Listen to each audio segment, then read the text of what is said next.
Hi Jenny, my name is Caroleeena, and I'm going to do a little run through of a bunch of moves that I think you can do in your wheelchair, and then any of them that you want more information about I can do specific tutorials about. So this is my bird Mulder.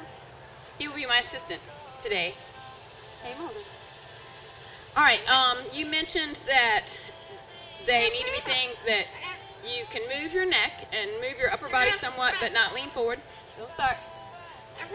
And I looked at your pictures and it looks like your wheelchair has a very low back and it doesn't have the handles that stick out of it, and your wheels are close up here and go out. So you actually have some space right here that you can work with as well as in front of you. So the first thing I would say is pretty posture.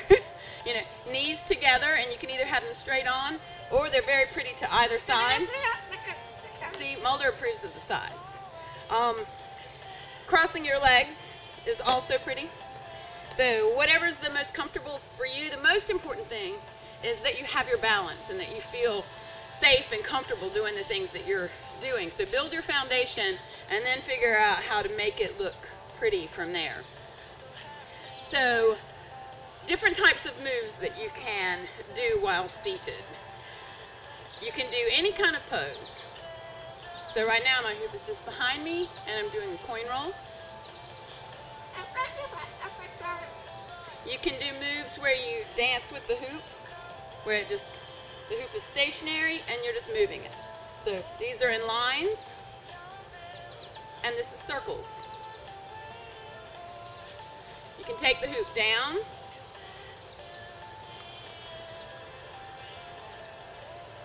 And of course you can take it up. So you can do lots of contact things. So you can do contact hand rolls, where the hoop rolls over your hand to the side, to the front, or even up high. You can do palm spins. You can do other rolls you can do. You can do chest rolls, because chest rolls are about leaning back. So think about, if you want to do a chest roll, think about not just dropping your head back, but actually displacing the top part of your shoulders so that they roll back and then your head goes back. This gives you more space here for the hoop to go on, but it also helps you keep your balance. So when we throw our head back, we don't have balance. Our shoulders help us have balance. And a word real quick about shoulders. You can totally dance with your shoulders. So shoulders, forward, forward, forward, forward, forward, back, up, up, up, up, up, up, up, up. So shoulders are a forgotten part of arm work in dance. So feel free to play with your shoulders in dancing. Other poses, straight up with the hoop straight behind you. And notice how I'm not gripping it like this. I'm holding my hands straight so it looks like more like my hands blend into the hoop. From here, notice how on the back right now my hoop is at the top of my neck, right at the base of my skull. This allows me, even seated, to do a fold. So if I let the hoop come around, extend my index finger so the hoop is nice and high, let it keep going until it gets to my head and tilts over, open my hand, and the hoop is going to wrap all the way around me. And the way I can get it back up is I can either just hold it and lift it back up, and if it hooks on anything on your chair, you just have to figure out, like even this chair, it kind of hooks right here sometimes, and I just have to figure out how to move it back and lift it up. So that fold again was down, boom, up, boom, down, boom, up, boom. Now notice a lot of times I land with my hoop behind me. I like the way that it looks when the hoop's behind you and you're the thing that's silhouetted in the hoop. So this is pretty too, but it always kind of looks like the hoop is cutting you off right here. So there's tons of things you can do with the hoop behind you. You can just hoop in an outside circle. hoop in an inside circle. You can do poses. So this is a pose holding the hoop from the bottom of the top of the hoop. This next pose is holding it from the top of the hoop. Apparently Mulder likes that one. So see how they look different? This pose I call the peacock tail. The hoop is just behind me and I'm holding it in my hands.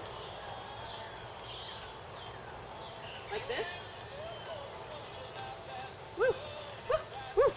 It's hot out here and I shouldn't be wearing this dress, but I just got this skirt and I'm just dying to wear it. Okay, so if we're here and we decide that we want to do flip out so that we come up into a peacock tail, then we can do one circle and drop, and we can either take it back to a peacock tail by taking it back this way, or the hand that's down here can reach behind, grab the hoop, flip it out one circle, and now we're back in this pretty yin-yang sign. So this is one flip, and the hoop is holding it from the bottom. If we do two flips, one flip, two flip, now the hoop is holding it over the top. One flip, two flip. And this is made prettier if your arm is nice and high and there's space between your head and the top of the hoop. So this as opposed to this. Or even a little bit rounded, because hoops are round, so round arms are nice. Hey, baby duck. Chest rolls. Chest rolls can be done from two ways. If you're delivering it from behind, you can make it roll so that it rolls between your thumb and your forefinger, like this. And if you do that, it's easy to just lean back, grab it, and if you want, you can send it right back. You can also do a chest roll where you do that second flip, like we do for this. So that flip is like, and now my hand is underneath it and my pointer finger is extended to help me extend the strength of my grip further out into the hoop. From here, I just want to lay this part of the hoop onto this part of my arm. That is the most important part. Lift up my arm, push with my pointer finger just a little bit, and then open my hand. And it will just run straight across me. So the most important part is that it touch right here. If you are practicing rolls, you're probably going to lose your hoop a lot as you're learning to catch it. Don't beat yourself up about that and make it easier for yourself. I recommend learning in a small room so that the hoop goes over here, hits the wall, and comes right back to you. What else was I going to say about those rolls? Oh, neat thing about those rolls is once you start to get them, you can pair them with tosses. So you can go toss, catch, roll. Other tosses that you can do. You can do the two-handed toss. This is the two-handed pass. So the two-handed toss, you reach the top, you give it a little toss, and you catch it. You give it a little toss, and you catch it. The one-handed toss is the one that comes up under the bottom, and you let it go straight up in a line, and you put your hand out, and you catch it. Straight up in a line, put your hand out, and you catch it. The neat thing about tosses is if you don't want to lean forward, you can do them from behind. So if I've got the hoop behind me, I can toss, lean back, look up, and come right back into a peacock tail.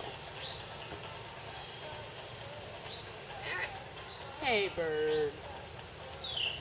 So I see you already have lots of isolations down. So isolations are neat. You can do hand over hand isolation, where you pull down, come under, pull up, flip them out, do them from the outside, pull down, pull over, pull up. You can also do windmill in front and behind. In front and behind. So the windmill is just an infinity. An infinity is the one where you're holding the hoop and you're going to one side and the other. One side and the other. It can be done to the front, it can be done to the side, and it can be done in either direction. So if I can do it this way, I can also let my pinky lead and do it this way. I particularly like this up above. And think about this other hand, what it can do to make this more interesting. So you can make a pose with it, or you can put it on your hip and turn your elbow out. That's very flamenco. Um, you can pass it. This looks interesting when the hands are together. I think it's more interesting when the hands are apart, because then you can kind of slow it down and make it bigger. You can, and it almost becomes like an isolation. It's the same move.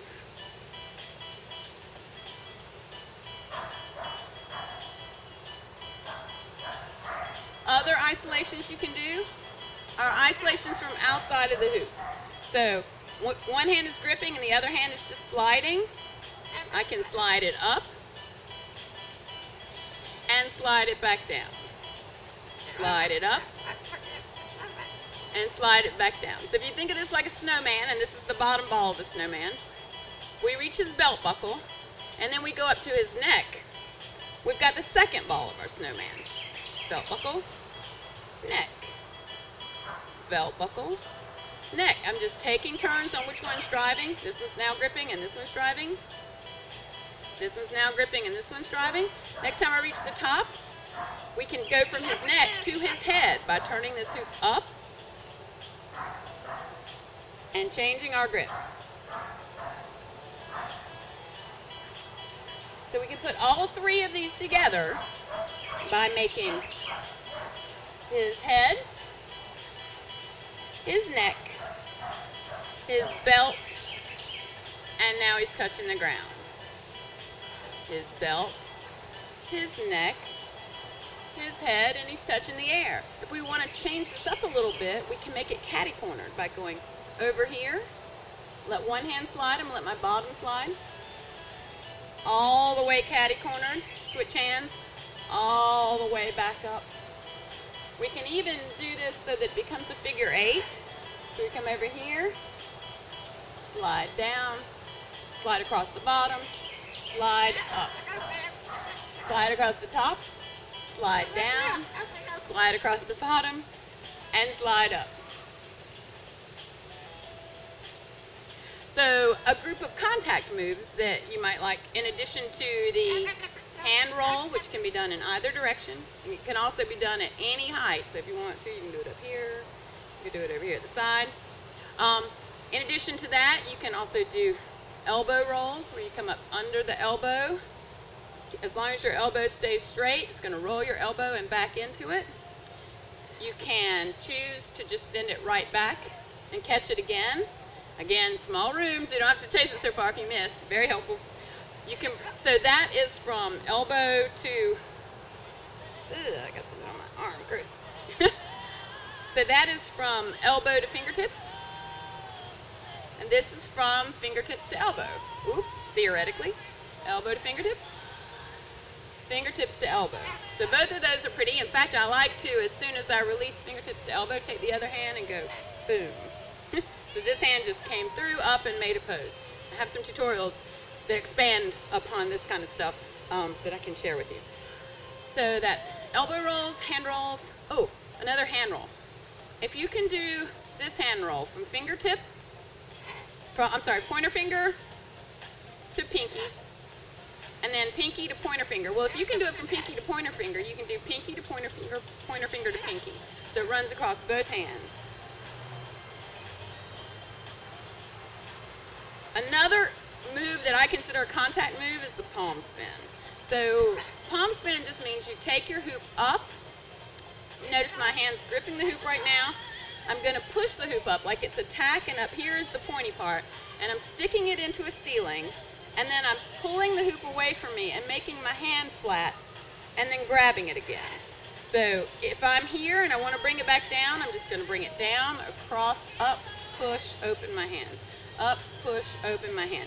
And it's a very small move that I tend to do it right here on this pad. It can be done on any of these pads all the way around here. The only place it doesn't really work is this middle part, because there's kind of a dent in there. You can even do it on your thumb. So if you've already got your thumb across the top of the hoop like this, and you just take your hoop, stick it like you're sticking a tack in the ceiling, and pull the hoop away, you're spinning on your thumb. And I'm doing this upright, but it doesn't have to be done upright. It can be done to the side.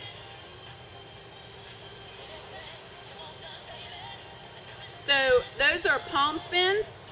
A variation that's similar to palm spins, it looks like a palm spin, but you never have to let go of the hoop. If you're someplace that you don't want to lose your hoop and have to go chasing it, don't let go of it. And that means an egg beater. So an egg beater, you go up, back of my hand is towards you, front of my hand's towards you, back of my hand's towards you, and comes down. 1, 2, 3. 1, 2, 3. And if you really stick it at the top, so your arm is nice and long, and your ears beside your elbow, it just looks beautiful. And you can, of course, do this either direction as well. So, palm spins, egg beaters, thumb spins. You can also do hand spins.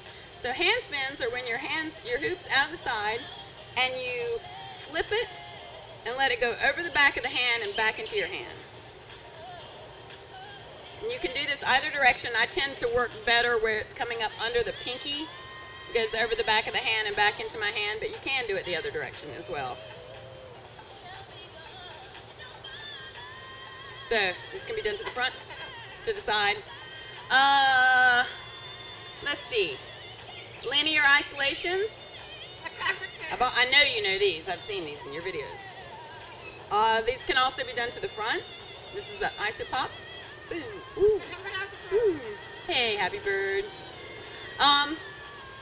Back to poses. If you're posing, you can just let your hoop slide, sit it down, and dance.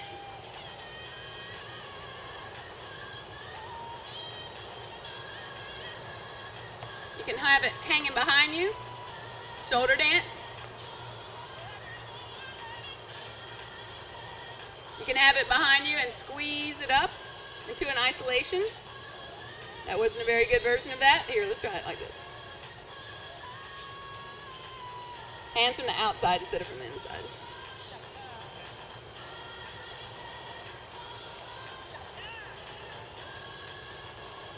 So, a neat thing about that, I'm just jumping around, sorry. I had an order, but I've lost it. A neat thing about this wrap from behind is that it can also be done from the front.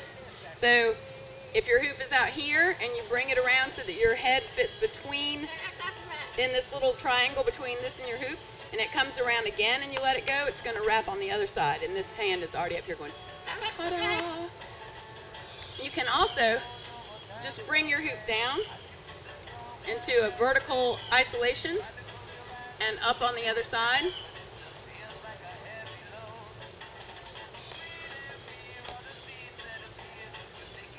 And then if you want, isopop at the top. And then back into your vertical isolation.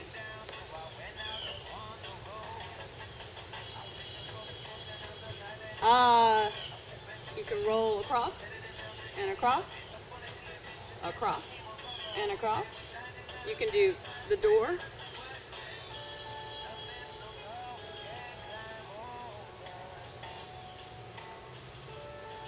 Let's see, is there anything I'm forgetting that I wanted to talk about? So none of that stuff is on body, but you can do on body stuff too. You can face hoop. The sweet spots are this dent right here in the chin, right above the lip, right at the bridge of the nose, and on the broad part of the forehead. And if you put your hair up in a tight bun, you can even hoop on this bun up here. So, let's see, so we're here, up onto our face. And you can take it all the way up high. And if I had a bun, I could totally put it on that bun. You can also put it straight on your face. You don't have to work it up. You can put it right here. Oops, I didn't do very good. I'm getting sweaty. I like my pretty new dress, but it's very hot, and it's very hot today in North Carolina.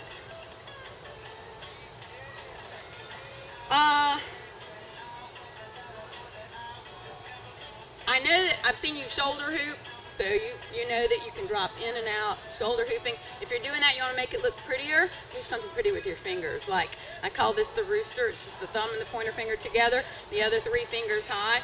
So it's like boom, boom, boom. It just makes your hands look alive. It creates interesting lines. I'm